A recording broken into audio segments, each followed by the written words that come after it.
12-ci fəsil. Meymun elində bu böz altında anadan olanlar yüngül narahatçılıq, təşviş və həyəcan hissi keçirməyə başlayırlar. Lakin onlar tədricən daxili harmoniya əldə etməyə başlayırlar. Əgər baş verən hadisələrə kənardan baxılsaydı, o halda meymunlar ətraflarındakı qərbəliyin onları yalnız əyləndirdiyi müşahidə edilərdi. Şərq ulusu falından. Natalya onun yanına günorta saat 3-də gəldi. Müslüm onu otağına aparmaq üçün qarşısına çıxanda Natalya holda sükut içində başını məyus halda aşağı salaraq əyləşmişdi. Növbətçi qadın narazı halda başını yerlədi. Yəqin ki, ona gənc qızın cənubdan gəlib burada məskunlaşmış qonağın yanına gəlməsi yumuşaq dəstək çox qəribə görünürdü. Lakin Müslüm növbətçi qadının məqsədli tərzdə köks ötürməsinə diqqət belə yetirmədi. O, Natalyanı öz otağına gətirdi. Natalya Müslümü onu maraqlandıran məsələlərdən danışmaq üçün yenidən əvvəlki yerində oturdu.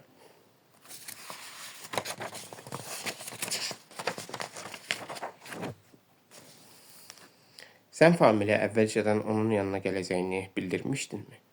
Deyə Müslüm dəqiqləşdirdi. Xeyr, biz anamla birlikdə xəstəxanada idik və oradan da Familin yanına getməyə qərar aldıq. O hətta Vikaya zəng də etmirdi. Mən anamı evdə qoydum və Ligovskiyə Familinin yanına yollandım. Yalan başlayır, deyə Müslüm sərt bir tərzdə onun ağzından vurdu. Mənə yalnız həqiqət lazımdır. Siz dərhal İzmayılovun yanına ananla birlikdə yollandınız. Bu sizə hardan məlumdur, deyə qız heyrətləndi. Mənə hər şey məlumdur, deyə Müslüm onun sözünü yarımçıq kəsdi. Ardına danış.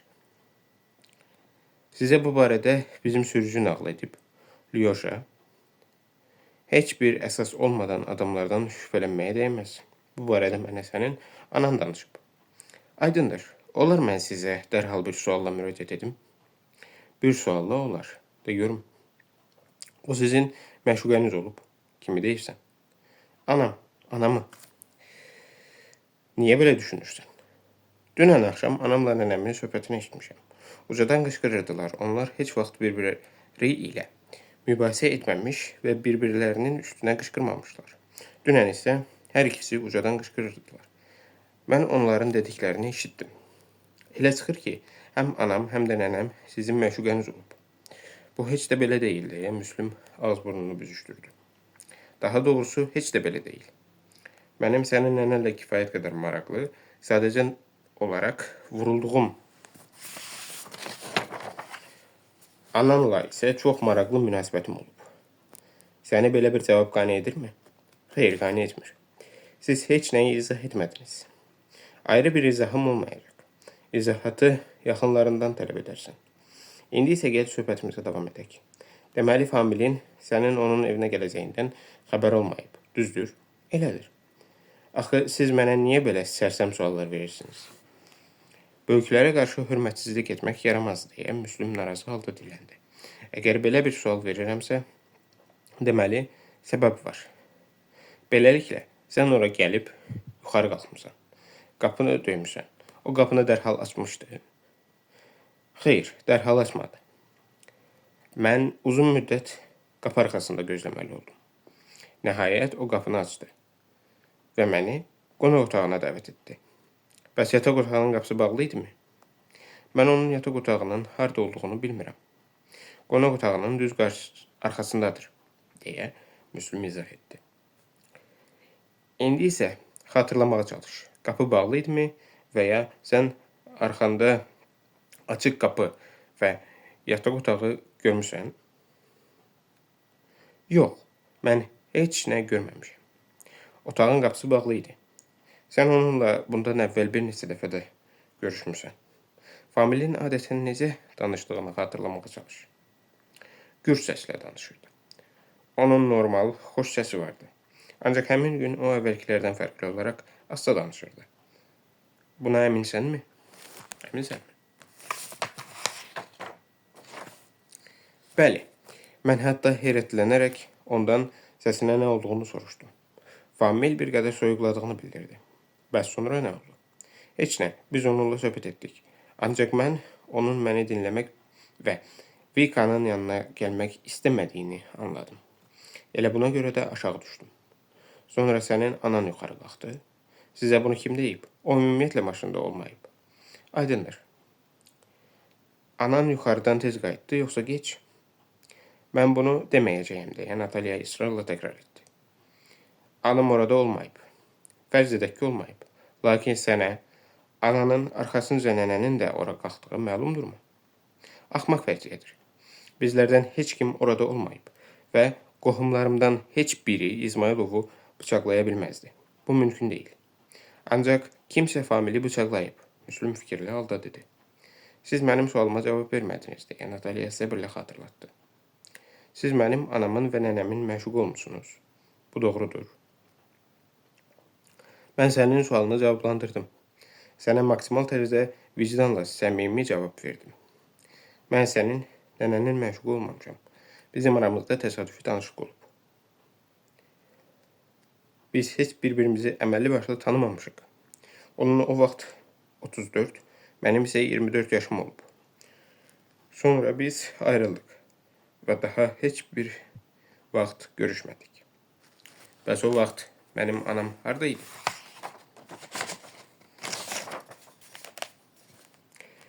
Zənnimcə şəhərdə olub. Onun o vaxt 16 yaşı vardı. O hələ məktəbdə oxuyurdu. Siz onunla o vaxt tanış olmuşsunuz? Əlbəttə yox. Vera o vaxt balaca qız uşağı idi. Biz onunla düz 12 il əvvəl tanış olmuşuq. Həm də aşiq məşuq olmuşsunuz. Axı sən nə üçün bu kəlmədə ilişib qalmısan?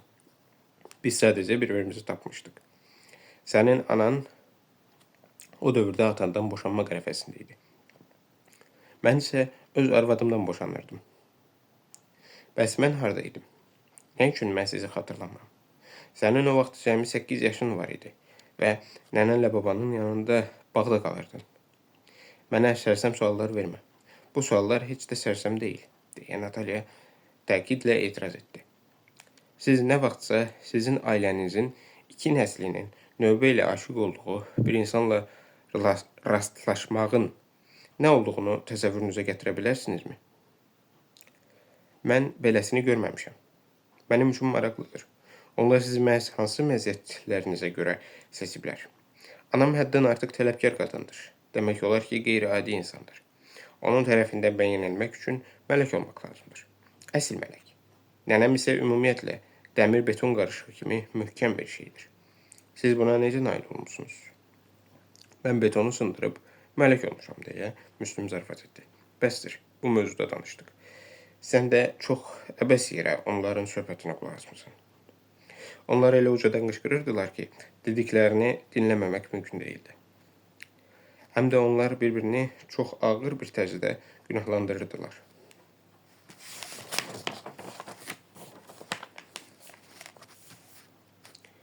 Bu adama bir qədər hərəkət gətirir deyə Müslüm gülümsədi. Lakin yenə də gəl bu təhlükəli və xətalı söhbətə son qoyaq. Mən heç bir vaxt onların məşuqu olmamışam. Sırf sənin üçün təkrar etməyə hazıram. Mənim sənin nənənlə ötəri münasibətim olub. Sən bütün bunları başa düşmək üçün kifayət qədər böyümüsən. Sənin ananı isə mən sevirdim. Hətta səni övladlığa götürərək sizi özümlə birlikdə Bakıya aparmağa da hazır idim. Mən sizinlə getməyə razılıq verməzdim deyə o dərhal dilləndi. Bax, görürsənmi? Bax, elə bu axmaq problemlərin nəticəsi olaraq bizdə heç nə alınmadı. Maraqlıdır deyə Natalya fikirli halda qeyd etdi. Bəlkə bunu sınaqdan keçirməyə dəyər? Dəyər. Nəyi sınaqdan keçirirsən? Müslüm diksindi. Nə danışırsan? Əgər mən bu dəqiqə burada soyunsam, siz məni öz ağuşunuza alarsınızmı? Nəzərə alın ki, bunu mən sizə özüm şəxsən təklif edirəm. Əgər sən bu cəfəngiyyatı da davam etsən, deyə Müslüm hiddətləndi. Mən bu dəqiqə səni buradan qovacağam. Ya da yaxşıca şapalaqlayacağam. Ən yaxşısı yumşaq yerinə kəmər ilişdirməkdir. Mən ki, səninlə yaşıd qızım olduğunu demişəm. Sənsə mənə bu cür axmaq təkliflər edirsən. Mən ailəmdə nələrin baş verdiyini anlamaq istəyirəm. Axı nə üçün onlar sizinlə bu qədər səmimi olublar? Nə üçün hər ikisi sizə mərhumun yanına getmələri barədə məlumat veriblər? Nənəm hətta mənə bu barədə bir kəlmə də olsun danışmayıb. Təkcə anama demişdi. Sizə isə bu barədə məlumat verib. Elə o dəqiqə. Anam da özünü çox şübhəli aparıb. O mənə sərt bir tərzdə xəbərdarlıq etmişdi ki, həmin həlledici gecədə mənim yanımda salonda kimin oturduğunu heç kimə və heç vaxt deməyin. Ancaq özü hər şeyi sizə deyib. Bilmək istəyirəm nə üçün. Onlar qəlblərini kənar şəxslərə açan adam deyirlər. Deməli onlar sizi heç də kənar şəxs hesab etmirlər. Yəqin ki yox, deyə Müslüm onunla razılaşdı. Lakin bütün bunlar heç nəyi dəyişdirmək iqtidarında deyil. Bizim münasibətlər tamamilə fərqli bir səviyyədə olub. Əgər sən belə düşünürsənsə, o halda bu heç də ucuz eşqbazlıq olmayıb. Tamamilə fərqli bir hissidir. Mən ümumiyyətlə güman edirdim ki, sənin ananın qismində öz yarımı tapmışam. Hətta deyə bilərəm ki, ona dəlicəsinə vurulmuşdum. İndi başa düşdün? Anası ilə də yatmısınız, eləmi? Deyə o inadla soruşdu. Xeyr, deyə o qeyzləndi. Mən heç kimlə yatmamışam. Ümumiyyətlə, Marina Borisovanın sənin ananın anası olduğunu bilmirdim. Və sənin nənənlə yarım əsrin yarısından əvvəl onun MTN-də işlədiyi və gənc 34 yaşlı qadın olduğu ərəfədə tanış olmuşam. Bizim təsadüfi görüşümüz ilə mənim sənin ananla bu hadisələrdən 12 il sonra yaranan münasibətim arasında heç bir əlaqə olmayıb.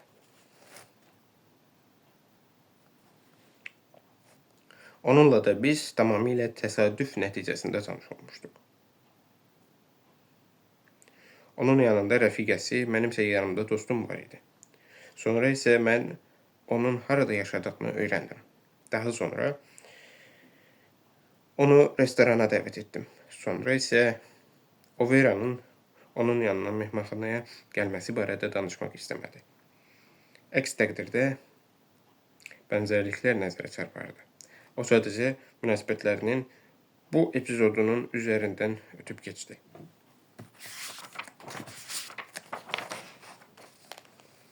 Bəs nə üçün siz o vaxtlar onunla qalmadınız? O bütün həqiqəti aydınlaşdırmaq istəyirdi. Bu onun üçün xüsusi maraq kəsb edirdi. Qala bilməzdim, Müslüm dedi. Bizdə müharibə gedirdi. Şəhərdə dalbadal çevrilişlər baş verirdi. Məni işdən qovmuşdular. Heç də hər şey sənin hazırda düşündüyün tək asan olmayıb. Bəs siz nə üçün məni buraya çağırmışsınız? Mən sənə verdiyim sualların cavabını dəqiqləşdirmək istəyirdim. İndi isə de görüm, sən küçə qapısından içəriyə daxil olanda özünün keçmiş tanışlarından kiminləsə rastlaşmamısan ki? Xeyr, əlbəttə rastlaşmamışam. Rastlaşa da bilməzdim. Orada heç kim yox idi. Amma dayanın, orada bir nəfər yuxarı qalxırdı. Birinci mərtəbədən bir ayaqlı dənizçi. Onun əlində 2 şüşə qatıq var idi. Ancaq o məni görmədi. Mən isə onu gördüm. Bəs Victoria onun evinə getmişdimi? Əlbəttə, dəfələrlə. O zənnimcə qəsdən şəhərin mərkəzində mənzil kirayə eləyirdi ki, ora müntəzəm olaraq tanış qızları dəvət etsin. Victoria orada olarkən famil ayrı bir adama çağırırdı mı? Bəzən bəzən yox. O, bu mənada heç də əxlaqlı adam təsiri bağışlamırdı. Əgər sizi bu maraqlandırırsa, heç vaxt heç nədən utanmırdı. Dəqiq bilirəm ki, o bir dəfə öz yataq otağını tanıdığı cütlüyə bir şərtlə vermişdi ki, onlara baxsın. Bax, belə də etmişdi. Bizim mühitdə bu o qədər də əxlaqsız davranış hesab olunmur.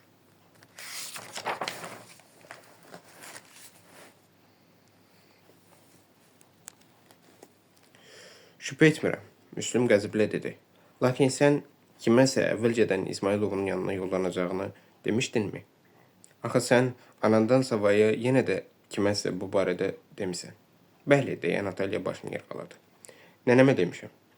Mən elə-belə də güman edirdim, deyə Müslüm münasibət göstərdi. Bax, indi həqiqət bütünlüklə məlum oldu. Gəl elə bununla da söhbəti tamamlayaq. Gedək, mən səni maşına qədər ötürüm. Sizi daha heç nə maraqlandırmırmı? Maraqlandırmır. Hələ ki yox. Bəs siz qatili necə tapmaq düşünürsünüz? Deyə o səmimiyyətlə gülümsədi. Siz onu bir neçə milyonluq şəhərlinin arasından axtarıb tapmalı olacaqsınız. Lakin sizdə heç nə alınmayacaq. Bu mənim işimdir. Gedək. Mən səni ötürəcəyim. Ötürəcəyimə söz vermişəm. Natalya heyrət içində ayağa qalxdı. Müslümə nəzər yetirdi. Amma yenə də sizin sirriniz nədədir? Deyə Natalya soruşdu. Axı nə üçün onlar növbə ilə sizə aşıq olublar? Siz onlara nə deyirdiniz? Mən özümlə xüsusi ot gətirmişdim, deyə Səfərov zarafat etdi. Və onu onların yeməyinə qatırdım. Heç də gülməli deyil. Məni də ötürməyə lüzum yoxdur. Mən balaca qız uşağı deyiləm. Xudafiz. Maşın məni küçədə, mehmanxana binasının düz yanında gözləyir. Hələlik cənab xəfiyyə.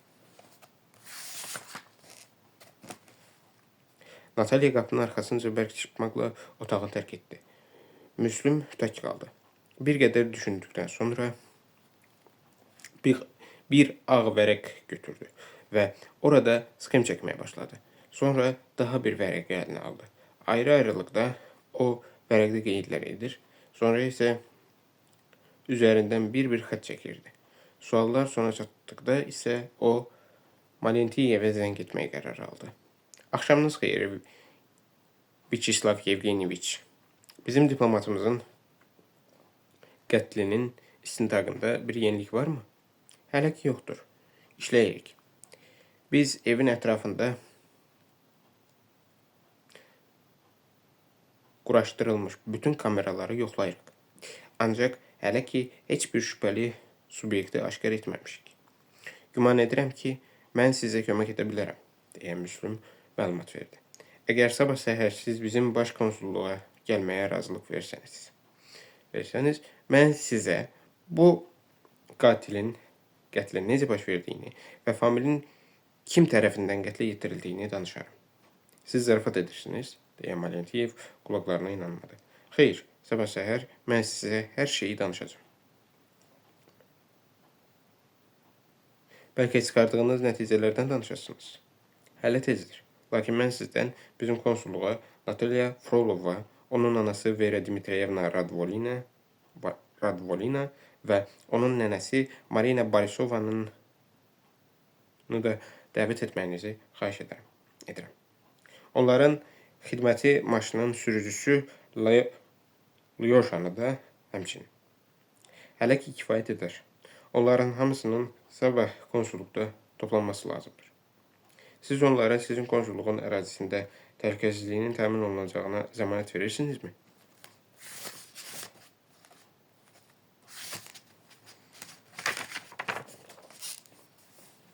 Sözsüz. Əgər siz hansısa bir konkret təhlükənin mövcud olduğunu düşünürsünüzsə, o halda bir neçə milis zabitini də özünüzlə birlikdə ora gətirə bilərsiniz. Bu barədə düşünərəm, deyə Malentiyev quru tərzdə vəd etdi. Və diqqətinizə çatdırıram ki, mən eksperimentləri xoşlamıram. Əgər siz sabah konkret qətlə işarə etməsəniz və mənə qətl hadisəsinin necə baş verdiyini söyləməsəniz, sadəcə olaraq sizinlə ünsiyyət saxlamayacağım. Mən vaxtımı belə əyləncələrə sərf edə bilmərəm. Razılaşdıq, Səfərov dedi. Yalnız bizi həmin şəxslərlə görüşdür. Sonra isə o birbaşa telefonla Vera'ya zəng etdi. Sən yenə də bu nömrəyə zəng edirsən, deyə Vera qəzəbləndi. Mən bizim diplomatımızın qətlinin istintaqını tamamlamışam, deyə Müslüm yorğun tərzdə məlumat verdi. Sabah səhər mən sizə onun necə qətlə yetirildiyini izah edəcəyim. Bugün axşam isə səninlə görüşməliyəm. Elə buna görə də zəng etdim. Sənin dediklərin həqiqətdir, yoxsa zarafat edirsən? Məgər belə şeylərlə zarafat etmək olar? Sənin qızın elə bu yaxında buranı tərk edib. Yeri gəlmişkən, dünən siz çox əbəs yerə özünüzü belə axmaq tərzə aparmısınız. Sən də elə, anan da. O hər şeyi eşidib. Siz elə ucadan qışqırmısınız ki, o hər şeyi başa düşüb. Zənnimcə, bu pedaqoji təlimlə ziddiyyət təşkil edir. Əlbəttə, növbə ilə əvvəl ana, sonra isə bala ilə bir yataqda olmaq, sonra isə onların nəvəsini xilas etməyə səy göstərmək pedaqoji qanunlara uyğundur. Bu sənin zənnincə ədəb qaydalarına daha uyğundur, eləmi? Sənin yaxşı qızın var, lakin ona nəzarət etməlisən. Asanlıqla ağılsızlıq edə bilər. Bu sizin qanınızdadır. Sənin ananın da, elə sənin də. Siz öz qüdrətiniz nəzərə al, zəifliyiniz deyil. Məhz qüdrətiniz nəticəsində özünüzü tənhalığa məhkum etmiş, düşüncəsiz və azğın qadınlarsınız. Sən mənə bütün bunları bildirmək üçün zəng etmisən? Yox, səninlə görüşmək üçün zəng etmişəm. Mən səninlə görüşmək istəmirəm. Yaxşı, onda mən Nataliyaya zəng edərəm. Deyəsən o mənimlə görüşməyə hazırdır. Dəli olmusan, deyə Vera pıçıltı ilə soruşdu. Bir görsən məni nə ilə şantaj edirsən? Heç xəcalət çəkmirsənmi? Belə müthiş sözləri necə dilinə gətirə bilirsən? Mən heç də xəcalət çəkmirəm. Nataliya yanımda oturub bunları aydınlaşdırmağa çalışırdı. Axı mən onun anası və nənəsi kimi güclü qadınların nə sayıq xoşuna gəlməyə müvəffəq olmuşam. Mən onun sənin yanına gəlməyə etiraz edirdim. Anam isə təkid etdi. Sən Natashaya nə demisən? Gəlməyinə etiraz edirdim. Anam isə təkid etdi. Sən Natashaya nə demisən? Həqiqəti. Hansı həqiqəti? Sənin ananla bizim aramızda heç nəyin olmadığını. Yaşlı qadının özünə rəva gördüyü ötəri həvəs və şıltaqlıq olduğunu, sənin o vaxt 16 yaşın var idi. Mən ona vicdanla etiraf etdim ki, bu yalnız bir həvəs idi. Əsl məhəbbətlə isə mən bütün ömrüm boyu yalnız bir nəfəri sevmişəm. Səni. Elə belə də dedin. Sən ki, bunun həqiqət olduğunu bilirsən. Mən hətta Natashaya onu övladlığa götürmək istədiyimi belə dedim.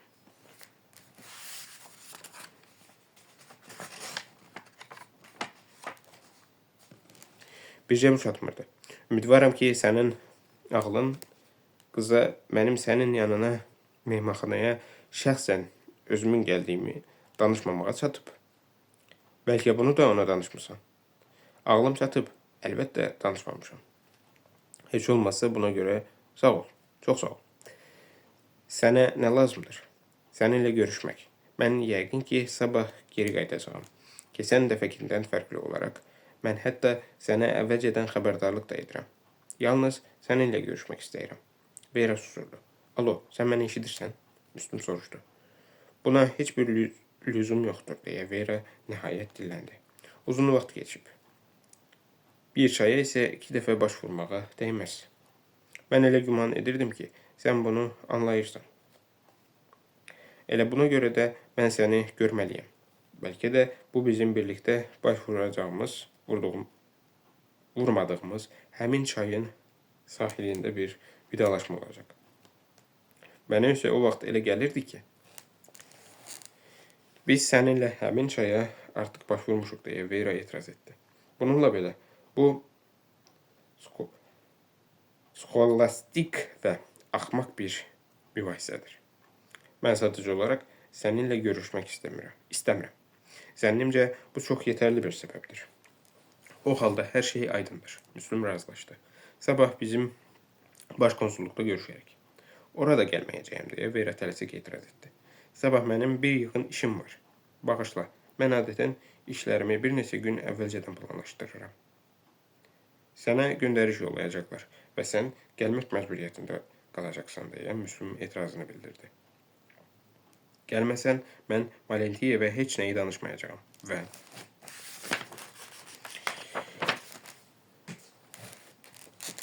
sadəcə buranı tərk etməklə kifayətlənməli olacağam. Natasha isə şübhə altında qalacaq. Vəziyyətin bu şəkil alması daha çox sənin ürəyincə olacaq. Sən əməlli başlı peşəkar şantajçıya çevrilmisən. Yox, bu mənim ürəyimcə deyil. Sabah mən səni sonuncu dəfə görəcəyəm və sizin konsulluğa gələcəyəm.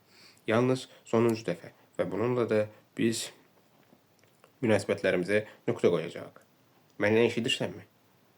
Nöqtə qoyacağıq deyə Müslüm məyus halda təkrar etdi.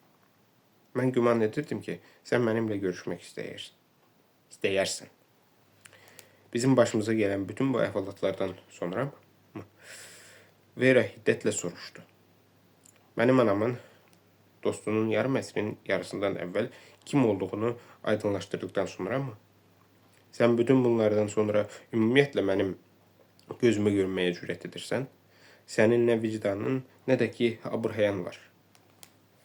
Biz söhbətimizi bu uca notda tamamlayacağıq, deyə Müslüm kədərli halda soruşdu.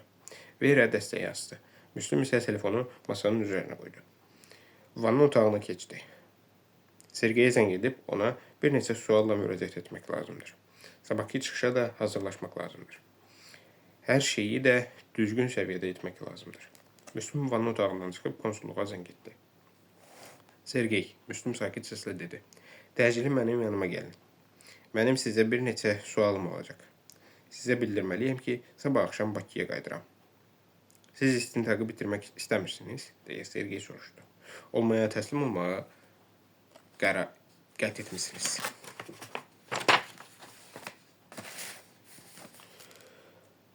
Mən onu əməlli olaraq bitirmişəm. Son cizgiləri qalıb. Tez yanıma gəlin. Müslüm telefonu masanın üzərinə qoydu və çarpayının üzərinə çöktü. Ümidvaram ki, yanılmamışam. O öz-özünə dedi. 12-ci fəslin sonu.